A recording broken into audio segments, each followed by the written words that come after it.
মা না থাকলে যে জীবনে কতটা কষ্ট সহ্য করতে হয় সে একমাত্র আমিই জানি।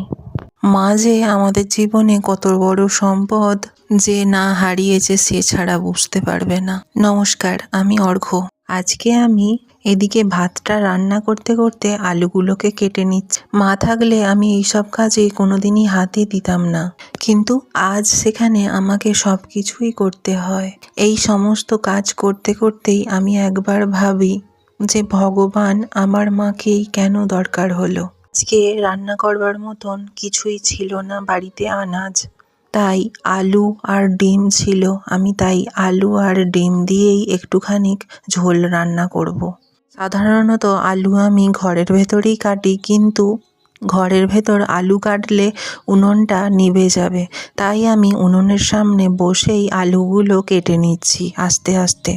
এদিকে আলুগুলো তো আমার সব কাটা হয়ে গেছে, ওদিকে উনুনটা প্রায় নিভতে বসেছে, তাই একটা আমি কঞ্চি দিয়ে উনুনটা জ্বালিয়ে নেব। তারপর আমি পেঁয়াজ, আদা ও একটু লঙ্কা কেটে নেব। আজকে বাড়িতে দেবার মতো সেরকমভাবে কিছুই ছিল না, তাই যা ছিল আমি আজকে তাই দিয়েই রান্না করব। আমাদের বাড়িতে মা, বোন, দিদি যারাই থাকুক না কেন তারাই হচ্ছে দশভুজা। এক হাতে 10 জনের কাজ একবারেই তারা করে ফেলেন। তখন আমার মাও থাকতে আমার মাও একদিকে রান্না করতো উনানে, আবার আর একদিকে আলু সমস্ত কেটে বাটনা বেটে সমস্ত কিছু নিজে হাতে একাই রান্না করতেন। আর আমার মা তো প্রত্যেক দিন ডাল, মাছ, ভাত, তরকারি সমস্ত কিছুই কাটা বাটা নিজে রান্না করা সমস্ত তিনি একাই করতেন। বাসন মাজা, ঘর মোছা। মাঝে মাঝে তার শরীর খারাপ হলে আমি তাকে একটু সাহায্য করতাম, কিন্তু সব কাজ আমি তা করতে পারতাম না তখন। কিন্তু এখন বাধ্যতামূলক আমাকেই সমস্ত কিছু সামলাতে হবে এবং করতে হবে। আমার বাপিকেও আমাকে দেখতে হবে, তাই আস্তে আস্তে মায়ের মতো না পারলেও আমি যেটুকুন পারি আমি সেটুকুনই চেষ্টা করি ভালো করে করবার। তখন আমার মায়ের শরীর খারাপ হলে হয়তো আমি ঘরটা মুছে দিতাম, তখন আমার মা তাই একটুখানি ওই কাজটা করবার জন্যই আমাকে কত ভালোবাসতেন। আজ সেখানে তার পুরো সংসারটাই আমি সামলাচ্ছি। সে আমাদের ছেড়ে কোথায় চলে গেছে আমি জানি না। ভগবান কি ভালো মানুষদের কি এত তাড়াতাড়ি নিয়ে নেয়? বাপি সকালবেলা আমার জন্য কুলেখাড়া পাতা সিদ্ধ করে প্রেসার কুকারে এখানেই রেখে দিয়েছে। আমি এইটা একটা বাটিতে ঢেলে চাপা দিয়ে রাখবো, পরে আমিই খাবো তার জলটা।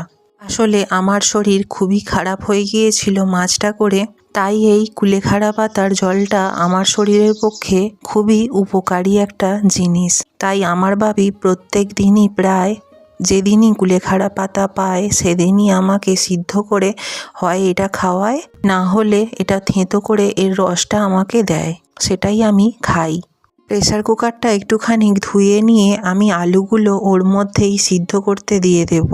এদিকে আবার ডিমটাও দেখছি পুরোপুরি সিদ্ধ হয়ে গেছে, তো ডিমটা আমি এদিকে তুলে একটু জল দিয়ে দেব। ডিমটাতে একটুও জল নেই। আমার মা থাকতে তখন আমার মা খুব সুন্দর রান্না করতেন, তো আমি আমার সবচেয়ে বেশি মায়ের হাতের যে কোনো রান্না খেতে খুবই ভালোবাসতাম। তো আমার ওই রান্নাগুলোকেও আমি খুব মিস করি। তো আমার মা থাকতে কিছু কিছু রান্না আমাকে শিখিয়েছিলেন, আমি তখন সেই সব রান্না একটু একটু করতাম। তাই আজ মা চলে যাওয়ার পরে আমি একটু একটু রান্না করতে পারি। এদিকে আমি প্রেসার কুকারটা তো এঁটে দিয়েছি, ওদিকে আমার উনুনটা বোধহয় নিভে গেছে, একটুখানি জাল দিয়ে আসতে হবে। চলুন গিয়ে একটুখানি জাল দিয়ে আসি এবার উনানটা। আমি কোনোদিন ভাবিনি যে আমাকে এইভাবে উনানে রান্না করতে হবে বা এত রান্না করতে হবে বা বাড়ির এত কাজকর্ম সমস্ত কিছু আমাকে করতে হবে। আমার মায়ের পুরো সংসারটাকেই আমাকেই সামলাতে হবে। আমি জানতাম যে মা আছে মানে সমস্ত কিছু আছে, মাই সমস্ত কিছু করবে। কোথাও নোংরা হয়ে থাকলে আমি ভাবতাম যে মাই এখানটা পরিষ্কার করবে। আমি ভাবতাম যে আমার মা বাপির কোনোদিন কোনো শরীর খারাপ, কোনো অসুখ, কোনো রোগ হতেই পারে না, কিন্তু আজ আমাদের মধ্যে আমার মাই নেই। আমার দিদির বিয়ে হয়ে যাবার পরে আমার মাই ছিল আমার কাছে খেলার একটা বড় বন্ধু। সারাদিন খেলা, গল্প এই সবের মাঝেই আমাদের দিন কাটছিল। হঠাৎ করেই কী থেকে কী হয়ে গেল। আর ভিডিওটা আমি পুরোটা এডিট করে উঠতে পারিনি। নেক্সট টাইম আমি ওই ভিডিওটা পোস্ট করব। সবাই আমার পাশে থাকবেন।